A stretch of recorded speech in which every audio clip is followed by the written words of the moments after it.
नमस्कार, बहुत बहुत स्वागत है आप सभी का उत्तराखंड के इस बुलेटिन में। मैं हूं आपके साथ ज्योति यादव। चलिए बुलेटिन की शुरुआत करते हैं। 2025 में उत्तराखंड के विकास को लेकर बीजेपी ने बड़ा दावा किया है। राज्यसभा सांसद नरेश बंसल का कहना है कि बीजेपी सरकार प्रदेश के विकास को लेकर निरंतर काम कर रही है। केंद्र सरकार की तकरीबन 2 लाख करोड़ रुपए की योजनाएं प्रदेश में चला रही है और कनेक्टिविटी से लेकर मेडिकल की सुविधाओं को विकसित किया जा रहा है। उनका कहना है कि प्रदेश के विकास को लेकर बीजेपी सरकार ने जो रोड मैप तैयार किया है, 2047 में भारत की आजादी के स्वर्णिम जयंती के मौके पर देश की अलग तस्वीर देखने को मिलेगी। उनका दावा है कि प्रदेश के विकास के लिए निरंतर बीजेपी सरकार जो है वो काम कर रही है।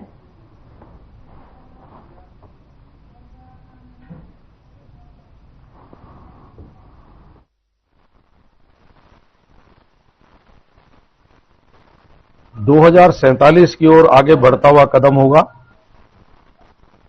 और माननीय प्रधानमंत्री जी का संकल्प है कि हम सब मिलकर के 2047 में जब स्वतंत्रता की स्वर्ण जयंती मनाएंगे तो भारत विकसित राष्ट्र होगा।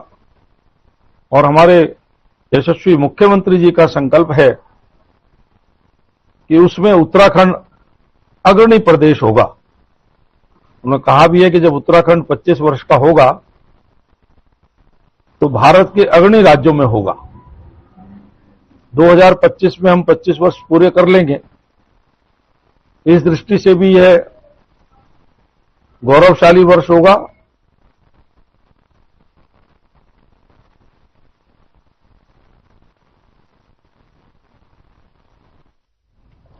कोटद्वार स्थित देश के नामदेव चक्रवर्ती सम्राट भारत की जन्मस्थली करवाश्रम को नए साल में विश्व पटल पर पहचान मिलने जा रही है। गढ़वाल सांसद अनिल बलूनी ने एक बार फिर से पौराणिक और धार्मिक महत्व के कोटद्वार स्थित करवाश्रम को लेकर अपनी भावी योजनाओं को लेकर अवगत करवाया है। सांसद अनिल बलूनी ने बताया कि वह जल्द ही केंद्रीय संस्कृति मंत्री को लेकर करवाश्रम आ रहे हैं और इसको लेकर बड़ी योजना बनाने भी जा रहे हैं।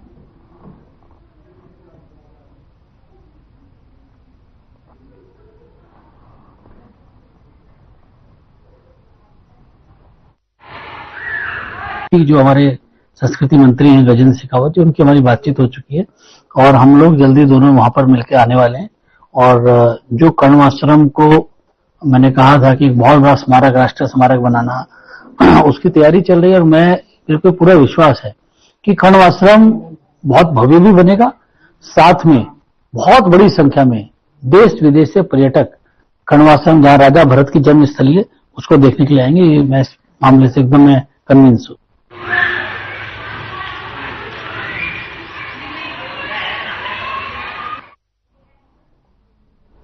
उत्तराखंड में निकाय चुनाव में अब बागियों का मनाने का सिलसिला शुरू हो गया है, क्योंकि दोनों पार्टियों में टिकट न मिलने से काफी लोग नाराज हैं। और जहां एक तरफ बीजेपी ने अपने मंत्री और विधायकों को रूठों को मनाने की जिम्मेदारी दी है, तो वहीं कांग्रेस के नेता भी इस काम में लगे हुए हैं। इसी को लेकर उत्तराखंड बीजेपी के प्रदेश महामंत्री आदित्य कोठारी ने कहा कि 2 जनवरी तक सबको मनाने की पूरी कोशिश की जाएगी और अगर कोई पार्टी के सिंबल के खिलाफ चुनाव लड़ेगा तो उनको पार्टी से निष्कासित किया जाएगा और ये आखिरी निर्णय है।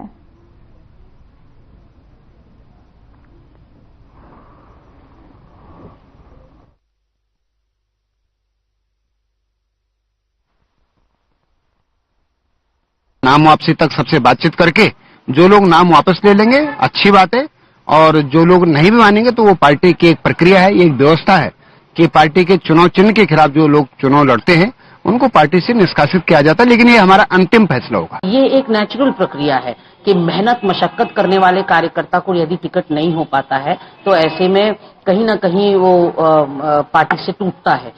लेकिन पार्टी का ये पूरी जिम्मेदारी भी है और अपनी जिम्मेदारी का निर्वहन पार्टी करेगी, उनको मनाने का प्रयास करेंगे। अभी रिपोर्ट तैयार की जा रही है कि कहां कहां ऐसे बगावती सुर हो सकते हैं। ये ह्यूमनली पॉसिबल नहीं है। टिकट तो एक ही है, मेहनत 5 से ज्यादा लोग कर रहे हैं, तो टिकट मिलना भी एक ही को है। ये कैसे पॉसिबल हो जाएगा कि सबको टिकट वितरण में हिस्सा दिया जाए? तो ऐसे में जिनके साथ भी ऐसा हमें लगेगा कि अहित हुआ है, कुछ लोग तो खाली जुबानी जमा खर्च वाले हैं कि उनकी तैयारी ना के बराबर है, जनाधार ना के बराबर है, लेकिन टिकट चाहिए था। लेकिन जो लोग वाकई मेहनत मशक्कत वाले हैं और मजबूत स्तंभ है कांग्रेस पार्टी का, और जिनके साथ कहीं ना कहीं अन्याय हो गया है, टिकट से वंचित वो हो गए हैं,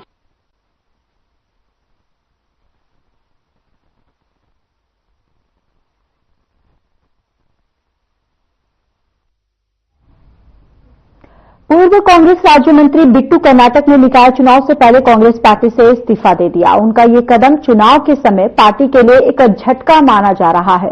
उन्होंने मीडिया से बात करते हुए कहा कि पार्टी नेतृत्व की कार्यप्रणाली और टिकट बंटवारे पर असंतोष व्यक्त करते हुए कहा है कि कांग्रेस ने कई जगह रॉकेट कैंडिडेट को उतारने का काम किया है, जो पिछले कई वर्षों से कांग्रेस में कार्य कर रहे कार्यकर्ताओं का अपमान है। वहीं कांग्रेस वरिष्ठ उपाध्यक्ष मथुरा जोशी ने कहा कि बिट्टू कर्नाटक हरीश रावत के दत्त पुत्र हैं और बिट्टू कर्नाटक का कांग्रेस छोड़ने की वजह हरीश रावत से पूछा जाना चाहिए कि ऐसा क्या कारण बना कि बिट्टू कर्नाटक को कांग्रेस छोड़ना पड़ा।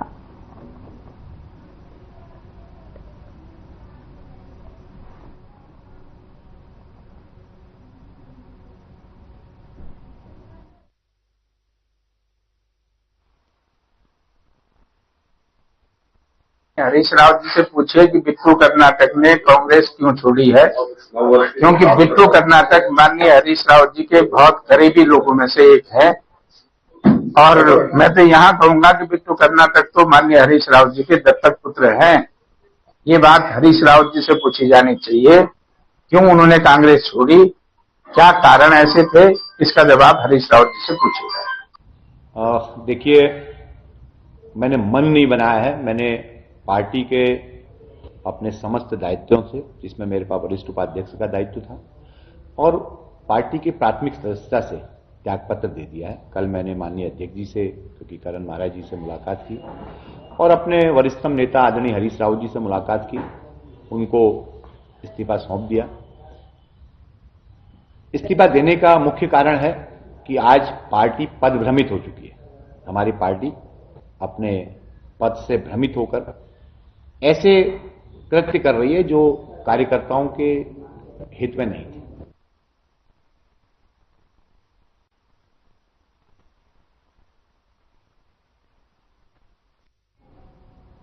उत्तराखंड की 15 अस्पतालों में मोतियाबिंद ऑपरेशन सप्ताह आयोजित किया गया था। इस दौरान निःशुल्क नेत्र परीक्षण, परामर्श और मोतियाबिंद के ऑपरेशन किए गए थे, जिसका शुभारंभ राज्यपाल लेफ्टिनेंट गुरमीत सिंह और हेमवती नंदन बहुगुणा चिकित्सा शिक्षा विवि की ओर से आयोजित नेत्र रोग जागरूकता गोष्ठी और मोतियाबिंद ऑपरेशन सप्ताह का शुभारंभ किया गया। इस अवसर पर गीता जैन ने कहा कि निःशुल्क नेत्र शिविर एक हफ्ते और बढ़ाया गया है। जो ऑपरेशन होंगे और उसमें चश्मे भी उनको फ्री दिए जाएंगे।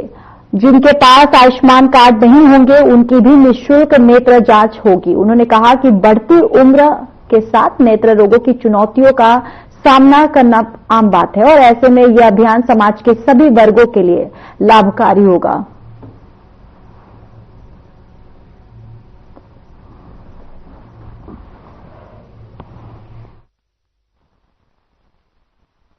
डीसी साहब और गवर्नर साहब का ये इसमें उन लोग का बहुत बड़ा प्रयास था और उन लोग का संकल्प था कि इस बार जो हम ऑपरेशन करेंगे जिनके पास आयुष्मान नहीं भी है उनका भी फ्री हो और चश्मा भी उनको फ्री दिया जाए, सारी सुविधाएं। तो उसके लिए फिर अलग से हम लोग व्यवस्था बनाई थी कि जिन पेशेंट्स के पास मान लीजिए आयुष्मान नहीं भी है तो उनका भी हम फ्री कर पाए।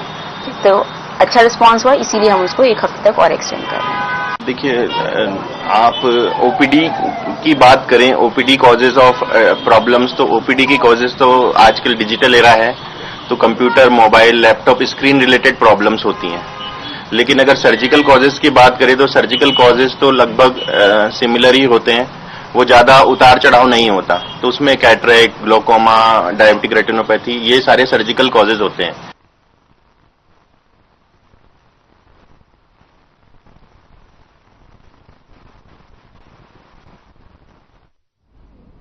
काशीपुर नगर निगम प्रत्याशियों में एक निर्दलीय प्रत्याशी का किस्मत ने ऐसा साथ दिया कि उस प्रत्याशियों के मुकाबले पर खड़े 3 उम्मीदवार बीजेपी, कांग्रेस समेत एक अन्य के पर्चे खारिज होने पर निर्विरोध निर्वाचित किया गया है। आपको बताते चले कि काशीपुर नगर निगम के वार्ड नंबर 19 से निर्दलीय प्रत्याशी हिमांश गोले को निर्विरोध निर्वाचित किया गया है और दरअसल निगम के बोर्ड नंबर 19 से बीजेपी उम्मीदवार राधेश्याम प्रजापति, कांग्रेस से उम्मीदवार अविनाश समेत निर्दलीय रहे अरविंद कुमार को आपत्तियों पर जांच के बाद चुनाव लड़ने के अयोग्य घोषित किया गया।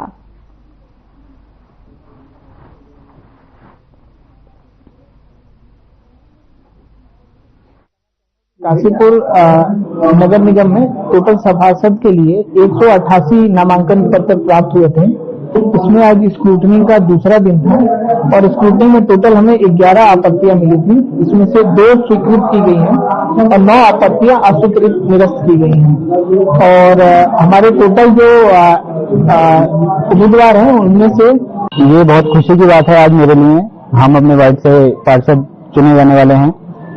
इलेक्शन नहीं हुए हैं अभी स्टार्ट, लेकिन अब जब हमारे वार्ड में कोई और इसमें उम्मीदवार है नहीं, हम अकेले ही उम्मीदवार हैं इस वार्ड से, तो अब पार्षद चुने जाएंगे। इसकी मुझे बहुत खुशी है। जितने भी बड़े और छोटे मेरे साथ थे इस इलेक्शन में, शुरू से जिन्होंने मेरा मार्गदर्शन किया, मैं उनका बहुत बहुत धन्यवाद करना चाहूंगा।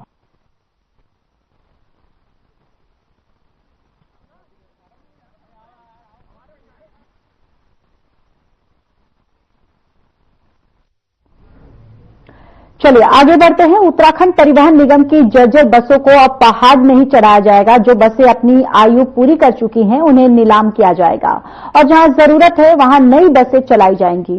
पहाड़ों पर सवारियों की संख्या को देखते हुए छोटी और बड़ी दोनों तरह की बसों को चलाया जाएगा।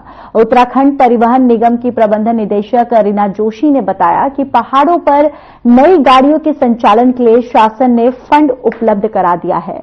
इससे जल्द ही 100 नई गाड़ियां जो हैं वो खरीदी जाएंगी और हालांकि बीते 6 महीने में से 160 नई बसें खरीदी जा चुकी है। दिल्ली मार्ग पर आ रही परेशानियों को दूर करने के लिए भी परिवहन निगम बसों की व्यवस्था कर रहा है।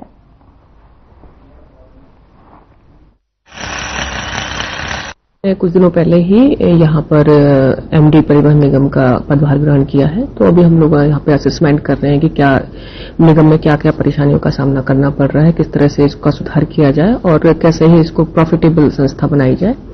इसके लिए जो हम लोगों ने अभी तक जो असेसमेंट किया है उसमें देखा है कि कुछ गाड़ियां हैं वो जर्जर अवस्था में है, तो उसका हम लोग असेसमेंट कर रहे हैं। हम लोग का प्रयास यही रहेगा कि पहाड़ों पे कोई भी जर्जर गाड़ियां ना चले और साथ ही साथ शासन ने भी हमें अनुमति दी है, फंड भी प्रोवाइड किया है जिसमें हम लोग कुछ नई गाड़ियां खरीदेंगे। लगभग 130 गाड़ियां विगत 6 महीने के अंतर्गत खरीदी जा चुकी हैं और हम लोग 100 नई गाड़ियों को खरीदने का प्रावधान कर रहे हैं, क्योंकि दिल्ली के साथ में BS6 लागू होने की वजह से हमें गाड़ियों की नई गाड़ियां खरीदने का, पुरानी गाड़ी में कुछ समस्या का सामना करना पड़ रहा है, इसलिए हम लोग नई गाड़ियां खरीदकर दिल्ली में हो रही जो समस्या का समाधान कर लिया जाएगा। और साथ ही साथ हम लोग नए नए रूट का भी असेसमेंट कर रहे हैं, जहां पर डिमांड है और कोई गाड़ियां वहां पर उपलब्ध नहीं है, तो वहां पर हम लोगों का यह प्रयास रहेगा वहां पर गाड़ियां चले ताकि यात्रियों को सुविधाएं हों।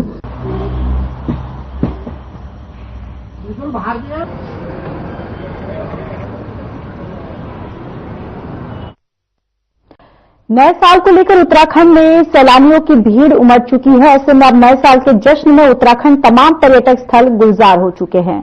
हालांकि कई बार नए साल का जश्न मनाने के दौरान कई घटनाएं भी हो जाती हैं, लेकिन उस दौरान अस्पतालों में मरीजों की तत्काल उपचार नहीं मिल पाता है, जिसको देखते हुए उत्तराखंड स्वास्थ्य विभाग ने नए साल के लिए जश्न के दौरान प्रदेश के सभी अस्पतालों को अलर्ट मोड पर कर दिया है और उन्हें अलर्ट मोड पर रहने के निर्देश दिए हैं। आपातकालीन प्रबंधन के लिए स्वास्थ्य विभाग ने SOP भी जारी कर दी है। SOP के तहत इमरजेंसी के दौरान मरीज को 10 मिनट के भीतर इलाज देना होगा।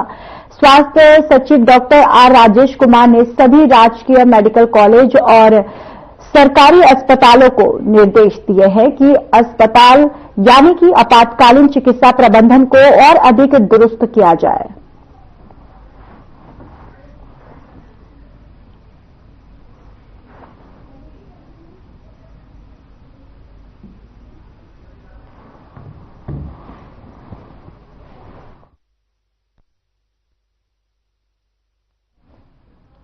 नए साल मनाने पहुंचे हजारों पर्यटकों के वाहनों से शहर की सड़कें जाम हो गई। ऋषिकेश में जगह जगह जाम लगने से स्थानीय लोग जो है वो बीते रोज परेशान रहे, जबकि पर्यटक भी ट्रैफिक जाम की वजह से बेहाल दिखाई दिए। शहर में कोयल घाटी से लेकर शिवानंद नगर और तपोवन तक ट्रैफिक जाम लगाया गया। ट्रैफिक जाम की वजह से मिनटों की दूरी घंटे में भी तय नहीं हो पाई। चौक चौराहा पर तैनात पुलिसकर्मियों ने ट्रैफिक व्यवस्था बनाने की कोशिश की, लेकिन सरकारी सड़कों पर बढ़ते ट्रैफिक के दबाव को पुलिसकर्मी भी झेल नहीं पाए। बुजुर्गों को त्रिवेणी घाट के चौक पर सड़क पार करना भी मुश्किल हो गया।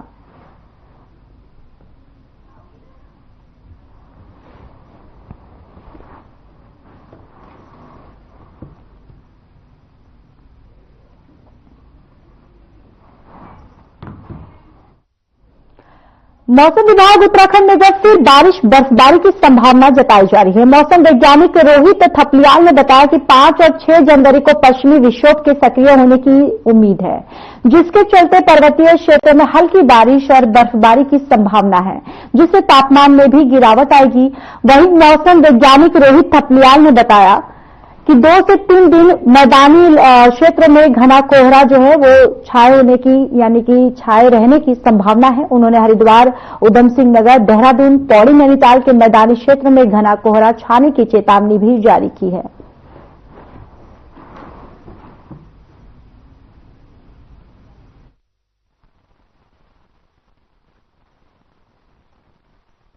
पाँच और 6 जनवरी 2025 को एक पश्चिमी विक्षोभ उत्तराखंड के मौसम को प्रभावित कर सकता है, जिसके कारण जो पर्वतीय क्षेत्र है वहां पर कहीं कहीं जो है हल्की वर्षा और बर्फबारी मिलने की संभावना है। और आजकल देखेंगे आप जो है मैदानी क्षेत्र हैं जो उत्तराखंड के, हरिद्वार, उधम सिंह नगर, ऐसे ही जो देहरादून, पौड़ी, नैनीताल, चंपावत के जो मैदानी क्षेत्र है वहां पर सुबह के समय कोहरा देखने को मिलता है।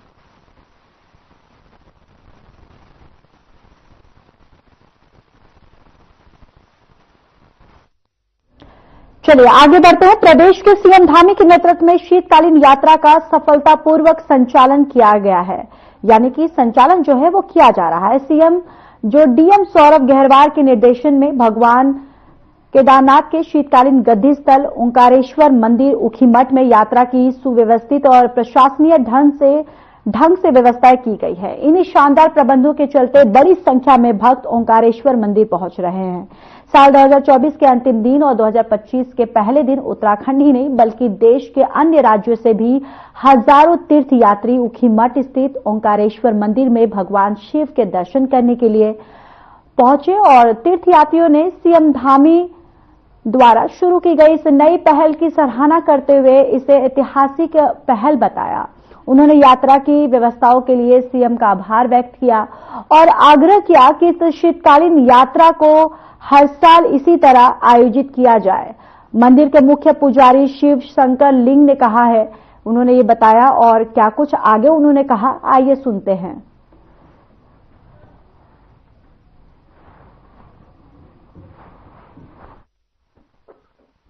श्री पुष्कर सिंह धामी जी जो हमारे मुख्यमंत्री जी हैं, उनके पहल के साथ में श्री बद्रीनाथ केदारनाथ मंदिर समिति पूर्ण रूप से इस यात्रा की व्यवस्था के लिए कटिबद्ध है और श्री बद्रीनाथ केदारनाथ मंदिर समिति के माननीय अध्यक्ष जी, मुख्य कार्य अधिकारी और समस्त कर्मचारीगण दृढ़ संकल्पित हैं कि इस शीतकालीन यात्रा में जो भी यात्रीगण आते हैं, भक्तगण आते हैं, उनकी सुगमता से, सरलता से इस दिव्य यात्रा को करवाई जाए और जिसके लिए श्री बद्रीनाथ केदारनाथ मंदिर समिति भरसक प्रयास कर रही है।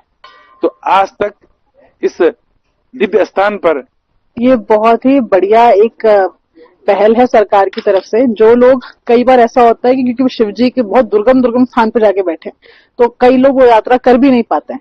ये इतनी पावन भूमि है जहाँ सभी पंच केदारों के दर्शन हो जाते हैं, माता के दर्शन हो जाते हैं और ये बहुत बढ़िया पहल है सरकार की। मंदिर व्यवस्था भी बहुत बढ़िया से रखी गई है, मंदिर के अंदर स्वच्छता भी पूरी मेंटेन है और जो मंदिर व्यवस्था है, मंदिर मैनेजमेंट ने बहुत अच्छे से ख्याल रखा है सभी चीजों का और अच्छे से पूरा एक्सप्लेन करते हैं कि पंच केदारों में कौन सी लिंग कहाँ पे है, किसका क्या महत्व है और कैसे डोली यहाँ कितने बजे पूजा होती है, क्या बहुत अच्छे से एक्सप्लेन करते हैं सभी चीजें।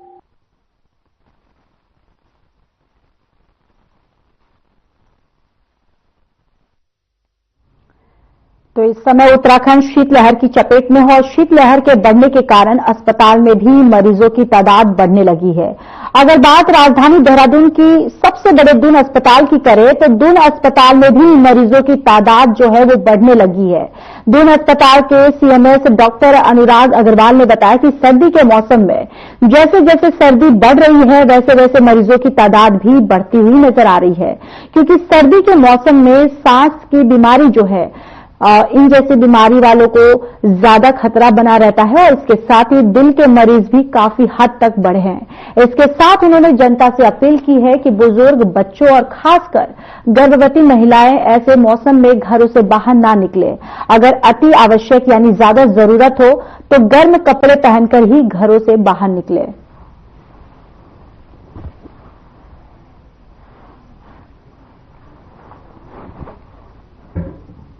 यह हमारा जिसमें धीरे धीरे ठंड काफी अपना विकराल रूप भी लेगी। अभी तो शुरुआत है। तो ऐसे में आप लोग के माध्यम से सभी पब्लिक से अपील है कि ठंड से बच के रहें। ऐसे में जो सुबह शाम की अगर हम कोई मॉर्निंग या इवनिंग वॉक करते हैं अंधेरे में तो वो सबसे बचें, क्योंकि उस टाइम पे बहुत ज्यादा ठंडा होता है। और नॉर्मली अगर आप ओल्ड एज के हैं या फिर आपको कोई सांस की या दिल की कोई बीमारी है, शुगर है, किडनी रोग है या फिर कैंसर जैसा रोग है, तो ऐसे में बीमारी के काफी बिगड़ने का चांस बना रहेगा। तो ऐसे में जरूर धूप के टाइम पे ही वॉक करें तथा साथ में अपना खाने पीने का बहुत ध्यान रखें। तो ऐसे में एक गरिष्ठ खाना जो बहुत ज्यादा हैवी लगता है कि गर्मी जाड़े का मौसम है तो हम बहुत गरिष्ठ खाना खा सकते हैं, वो भी एक मिथ है। ऐसे में एक हल्का सुपाच्य खाना खाएं।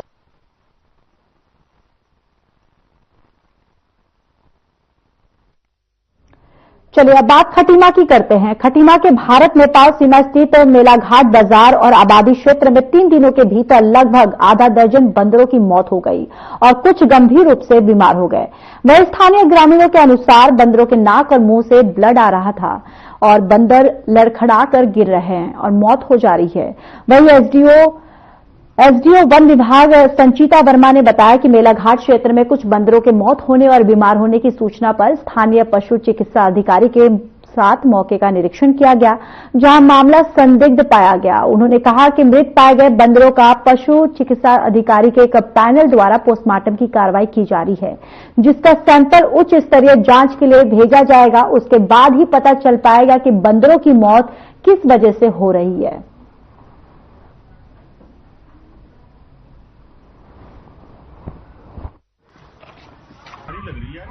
ये सूचना प्राप्त हुई थी कि मेलाघाट क्षेत्र जो हमारी नारायण नगर बीट के अंतर्गत पड़ता है और अतिक्रमित क्षेत्र है, वहां पर कुछ बंदरों की डेड बॉडी हमको मिली थी। तो हमारे द्वारा वहां पर निरीक्षण किया गया स्थानीय पशु चिकित्सा अधिकारी के साथ। तो अभी प्रथम दृष्टया देखने पर तो काफी अभी संदिग्ध ये प्रकरण लग रहा है। तो अभी वर्तमान में उनका पोस्टमार्टम यहाँ पर अभी चल रहा है पशु चिकित्सा अधिकारियों के पैनल के द्वारा। उसके उपरांत जो सैंपल लिए जाएंगे वो भेजे जाएंगे उच्च स्तरीय जांच हेतु। उसके बाद ही स्थिति स्पष्ट हो पाएगी कि इनकी मृत्यु किस कारण से हुई है। 6 बंदरों की मृत्यु हुई है जिनकी बॉडी हमको मिली है। अभी हमने वहां पर अभियान चलाया था, पूरे रेडियल गश्त भी वहां पर करवाई गई और 3 बंदर अभी बीमार वहां पर पाए गए हैं। तो हमारा द्वारा उनका उपचार किया जा रहा है।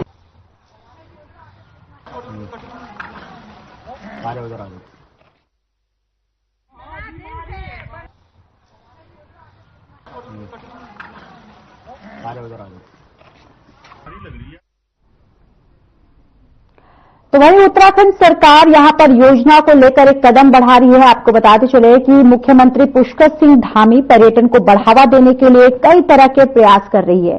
इसी कड़ी में अब एक और कदम आगे बढ़ाते हुए राज्य सरकार ने एक बड़ा फैसला लिया है, जिसके तहत इमरजेंसी सेवाओं के साथ साथ धार्मिक पर्यटन को बढ़ावा देने के लिए राज्य सरकार भारत सरकार के गृह मंत्रालय से मदद लेगी। इस कड़ी में उत्तराखंड सरकार ने भारत तिब्बत सीमा पुलिस के साथ साथ एक एमओयू साइन किया है। सीएम धामी के निर्देश पर भारत तिब्बत सीमा पुलिस बल के अधिकारियों की मौजूदगी में मुख्य सचिव राधा रतूड़ी ने ये एमओयू साइन किया है। राज्य सरकार ये चाहती है कि भारत तिब्बत सीमा पुलिस के जितने भी हेलीपैड हैं उनका इस्तेमाल भी राज्य में इमरजेंसी सेवाओं और यात्रियों की सुविधा के लिए किया जाए। वहीं वाइब्रेंट विलेज योजना के तहत चलाए जा रहे कार्यक्रम के तहत जरूरत पड़ने पर आईटीबीपी को भी इसके साथ जोड़ा जा सकता है।